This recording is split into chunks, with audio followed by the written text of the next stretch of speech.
마태복음 Q&A 제25회 5. 다시 7. 율법을 완전하게 다 지켜 행하면 천국에 갈 수 있을까요?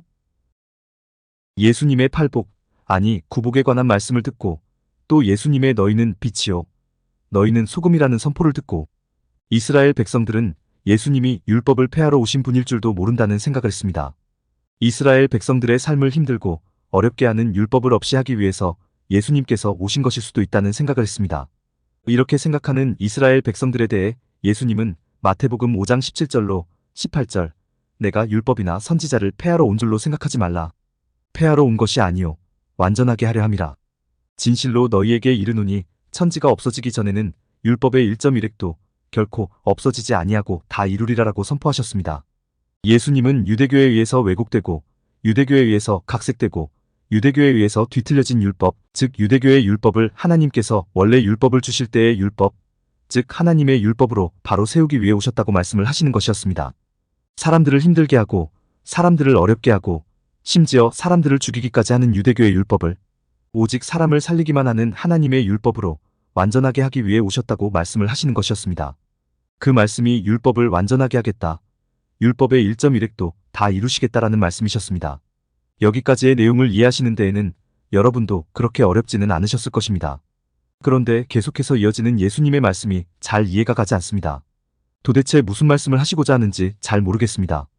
그 말씀은 마태복음 5장 19절 그러므로 누구든지 이 계명 중에 지극히 작은 것 하나라도 버리고 또 그같이 사람을 가르치는 자는 천국에서 지극히 작다 일컬음을 받을 것이요 누구든지 이를 행하며 가르치는 자는 천국에서 크다 일컬음을 받으리라라는 말씀과 마태복음 5장 20절 내가 너희에게 이르노니 너희가 서기관과 바리새인보다 더 낫지 못하면 결코 천국에 들어가지 못하리라라는 말씀입니다. 19절의 말씀은 그래도 이해하기가 좀 낫습니다. 예수님은 율법의 점 하나까지도 율법의 획 하나까지도 다 이루시고자 하시는 분이십니다. 따라서 아무리 작은 계명도 무시하지 않고 행하는 사람, 아무리 작은 계명이라도 버려서는 안 된다고 가르치는 사람이 천국에서는 큰 사람이라고 인정을 받을 것이고 그렇지 않은 사람은 천국에서 지극히 작은 사람이라고 인정을 받을 것이라는 말씀은 지극히 당연한 말씀처럼 느껴집니다. 그런데 이 말씀도 꼼꼼히 뜯어보면 몇 가지 문제가 있음을 발견할 수 있습니다. 첫 번째 문제는 사람의 행위에 따라 하나님께서 반응하신다는 것입니다.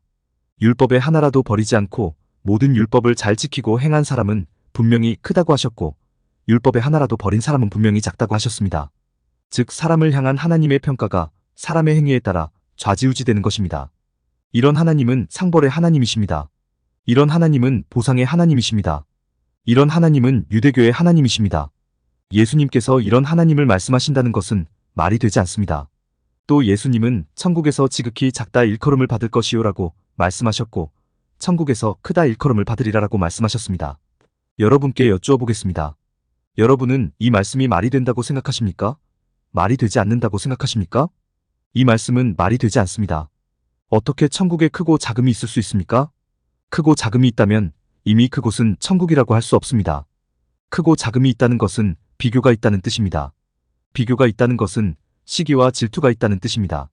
시기와 질투가 있다는 것은 다툼과 경쟁이 있다는 뜻입니다. 어떻게 다툼과 경쟁이 있는 세상을 천국이라고 할 수 있습니까? 할 수 없습니다. 따라서 천국에서 지극히 작다 일컬음을 받을 것이요라는 예수님의 말씀, 천국에서 크다 일컬음을 받으리라라는 예수님의 말씀은 애당초 말이 되지 않습니다. 또 예수님은 이 계명 중에 지극히 작은 것 하나라도 버리고 또 그같이 사람을 가르치는 자는 천국에서 지극히 작다 일컬음을 받을 것이요라고 말씀하십니다. 율법의 하나라도 버린 사람이 어디로 간다고 하셨습니까? 천국으로 간다고 하셨습니다. 천국에서 작다고 일컬음을 받기는 하겠지만 여하튼 천국에 가기는 가는 것입니다. 즉 19절 예수님의 말씀을 따르자면 율법을 잘 지킨 사람도 결국에는 천국에 가는 것이고 율법을 잘 지키지 않은 사람도 결국에는 천국에 가는 것입니다. 다만 율법을 잘 지키며 산 사람은 천국에서 크다고 일컬음을 받으며 사는 것이고 율법을 잘 지키지 않으며 산 사람은 작다고 일컬음을 받으며 사는 것입니다. 이 지점에서 여러분께 여쭈어 보겠습니다. 만약 이런 천국이라면 천국이 천국으로서의 의미가 있습니까? 없습니까? 없습니다. 만약 이런 천국이라면 천국이 천국으로서의 가치가 있습니까? 없습니까? 없습니다. 그런데 의미도 없고 가치도 없는 말씀을 예수님께서 하시겠습니까? 하시지 않겠습니까? 하시지 않습니다. 따라서 19절 그러므로 누구든지 이 계명 중에 지극히 작은 것 하나라도 버리고 또 그같이 사람을 가르치는 자는 천국에서 지극히 작다 일컬음을 받을 것이요. 누구든지 이를 행하며 가르치는 자는 천국에서 크다 일컬음을 받으리라라는 예수님의 말씀은 예수님의 생각이 아니라 사람들의 생각을 예수님께서 말씀으로 정리해 주시는 것입니다. 이스라엘 백성들아, 너희들은 율법을 하나도 빠뜨리지 않고 잘 지킨 사람은 천국에서 크게 인정을 받을 거라고 생각을 하고 있고 율법의 하나라도 어긴 사람은 천국에서 작게 인정을 받을 거라고 생각을 하고 있지? 그런데 그런 생각은 틀린 생각이란다. 율법을 잘 지켰다고 해서 천국을 가고 율법을 잘 지키지 못했다고 해서 천국을 못 가는 것이 아니란다. 또 율법의 준수 여부에 따라 큰 사람과 작은 사람으로 나누어지는 것도 아니란다. 한마디로 율법의 준수 여부와 천국은 아무 상관이 없는 것이란다. 라고 말씀하시는 것입니다. 계속해서 이어지는 20절 말씀. 내가 너희에게 이르노니 너희가 서기관과 바리새인보다 더 낫지 못하면 결코 천국에 들어가지 못하리라라는 말씀도 율법의 준수 여부와 천국은 아무 상관이 없다는 것을 말씀해 주시는 내용입니다. 여쭈어 보겠습니다. 예수님께서 산상수훈을 하시던 당시 의로운 사람이란 어떤 사람이겠습니까? 정답은 율법을 잘 지키는 사람입니다. 율법을 잘 지키는 사람이 의로운 사람이고 의로운 사람이 천국에 간다는 것이 당시 사람들의 생각입니다. 그런데 이스라엘 사람 중에 서기관이나 바리새인보다 율법을 더 잘 지키는 사람이 있습니까? 없습니까? 없습니다. 서기관이나 바리새인들은 유대교의 율법에 목숨을 거는 사람들입니다. 율법에서 하라는 대로 다 하는 사람들입니다. 율법 준수를 최고의 가치로 여기는 사람들입니다. 그런데 일반 백성들의 눈에 바리새인이나 서기관들이 천국에 갈 자로 보이겠습니까? 천국에 가지 못할 자로 보이겠습니까? 가지 못할 자로 보입니다. 저들이 율법을 잘 지키는 것까지는 좋습니다. 뭐라 그러지는 않습니다. 그러나 율법을 무기로 백성들의 삶을 황폐하게 만드는 사람들이 바로 서기관들이고 바리새인들입니다. 율법을 무기로 부와 권력과 명예를 독차지하고 있는 사람들이 바로 서기관들이고 바리새인들입니다. 율법 준수 여부를 기준으로 한다면 바리새인이나 서기관들이 의롭다고 할 수 있기에 그들이 천국을 가는 것은 너무나 당연합니다. 그런데 그들이 하는 짓을 봐서는 그들이 천국에 갈 수는 없습니다. 세례 요한도 독사의 자식들아라고 말하며 독서를 퍼부었습니다. 그렇다면 누가 천국에 갈 수 있겠습니까? 결론은 천국에 갈 수 있는 사람은 아무도 없다가 됩니다. 율법의 준수 여부를 기준으로 하면 천국에 갈 수 있는 사람은 아무도 없다가 됩니다. 한마디로 율법의 준수 여부와 천국에 가는 것은 아무 상관이 없다가 됩니다. 사람들이 참으로 많은 오해를 하는 게 율법을 다 지켜 행하는 사람은 의로운 사람이라는 것입니다. 사람들이 참으로 많은 오해를 하는 게 모든 사람이 율법을 다 지켜 행하면 세상은 아름다워지고 행복해진다는 것입니다. 그렇지 않습니다. 어떤 사람이 진짜로 완벽하게 율법을 온전히 행했다고 해서 그 사람이 결코 의로운 사람이 되는 것이 아닙니다. 또 모든 사람이 완벽하게 율법을 온전히 준행하며 살아간다고 해서 세상도 아름다워지지 않습니다. 세상도 행복해지지 않습니다. 왜 그럴까요? 그 첫 번째 이유는 율법을 유대교가 이해하는 방식, 즉 법조항이나 규칙의 조항으로 이해하면 자신이 율법을 지켰다는 것 자체가 자신의 자랑이 되고 자신의 의가 되어버리기 때문입니다. 내가 지킨 것입니다. 내가 행한 것입니다. 내가 그 어려운 것을 또 해냈다고 말하며 자기 자신에게 스스로 감동하는 것입니다. 이런 사람에게 율법을 온전히 지키지 못한 사람은 어떤 사람이 되겠습니까? 의롭지 못한 사람이 됩니다. 악인이 됩니다. 상종하지 말아야 하는 사람이 됩니다. 율법을 유대교식의 법이나 규칙으로 이해하면 지키는 사람과 지키지 못하는 사람 사이에 구별과 차별이 발생합니다.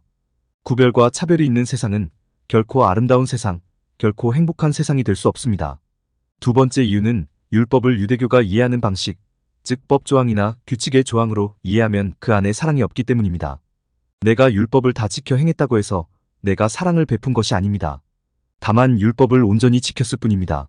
내가 율법을 다 지켜 행했다고 해서 내가 선한 일, 착한 일, 칭찬받을 일을 한 것이 아닙니다. 다만 율법을 온전히 지켰을 뿐입니다. 내가 율법을 다 지켜 행했다고 해서 내가 의로운 사람이 된 것이 아닙니다. 다만 율법을 온전히 지켰을 뿐입니다. 내가 율법을 온전히 지켰다는 것만으로 끝나지 세상이 아름다워지는데 내가 도움을 준 것이 아닙니다. 내가 율법을 온전히 지켰다는 것만으로 끝나지 세상이 행복해지는데 내가 역할을 한 것이 아닙니다. 즉 사랑이 없으면 율법 자체는 무의미한 것입니다. 사랑이 없으면 율법 자체는 무가치한 것입니다. 사랑이 없으면 아무리 율법을 온전히 지켜 행했다고 해서 의로운 존재가 되는 것이 아닙니다. 사랑이 없으면 모든 사람이 율법을 온전히 행했다고 해서 세상이 아름다워지는 것이 아니고 세상이 행복해지는 게 아니라는 사실입니다. 그래서 우리가 할 수 있는 말이 율법보다 우선하는 게 있다는 것입니다. 그것이 무엇이겠습니까? 그것은 바로 율법에 담긴 하나님의 성품과 속성, 하나님의 심정과 마음, 하나님의 가치와 원리, 즉 율법의 정신입니다. 그리고 그 율법의 정신은 바로 사랑입니다. 하나님은 십계명에서 살인하지 말라고 말씀하셨습니다. 사람을 사랑하라는 말씀입니다. 하나님은 십계명에서 간음하지 말라고 말씀하셨습니다. 사람을 사랑하라는 말씀입니다.